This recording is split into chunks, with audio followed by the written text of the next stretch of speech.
कुदरत ज्ञान वीडियो सुनता मेरे चाहक बरधरों और सिस्टरों को नत नत प्रणाम।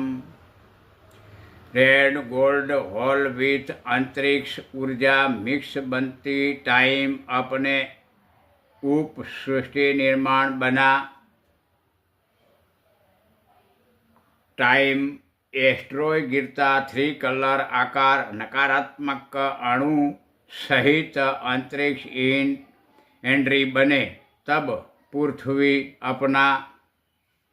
प्रोटीन अणु तत्व धातु अणु कणों बना को ऊर्जा लावा इन लावा मिक्स टाइम नकारात्मक एस्ट्रॉय अणु भी वाइट रोशनी आकार रेताल अणु रज बनता गैलेक्सी राउंड विथ हजारों ब्रह्मांड बता रहा इन शैतान लक्षण अपने नकारात्मक रोशनी विथ जब अंतरिक्ष ऊर्जा अक्षांश वाहनी राउंड इन सकारात्मक 3 कलर धातु कार्यरत धमनी चुंबक आकर्षित ऊर्जा प्रेशर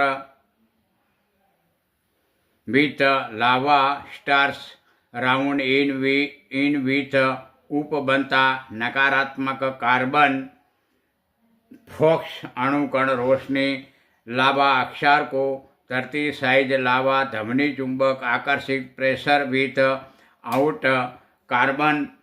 अलग बनता विथ एस्ट्रो स्टार्स इन कम रेड रोशनी बता रहा तारला समान स्टार्स बनता उप विथ अंडर स्पीड रहता कोल्ड वाटर एयर पिन पैगनेट गर्भ बना राउंड उप प्रोटेक्शन कवच को पसार करके वाटर एयर पैगनेट गर्भ इन एंट्री बनता टाइम सकारात्मक वाटर एयर कांटेक्ट विथ नकारात्मक ऊर्जा चुंबक डिलेट होकर बारीक रज अणुकण आकार बनता रफ्तार विथ धरती जमियत एंट्री बनता एस्ट्रॉय अणु कण नकारात्मक रहता है लेकिन ऑल आंतरिक सकारात्मक वाइट ऊर्जा चुंबक तंतुओं कार्यरत विथ बनाए न समोल समोल एस्ट्रॉय लावा कार्बन उसका नकारात्मक ऊर्जा चुंबक खिंचाण विथ बिंग एस्ट्रॉय धरती जमियत एबाब गिरता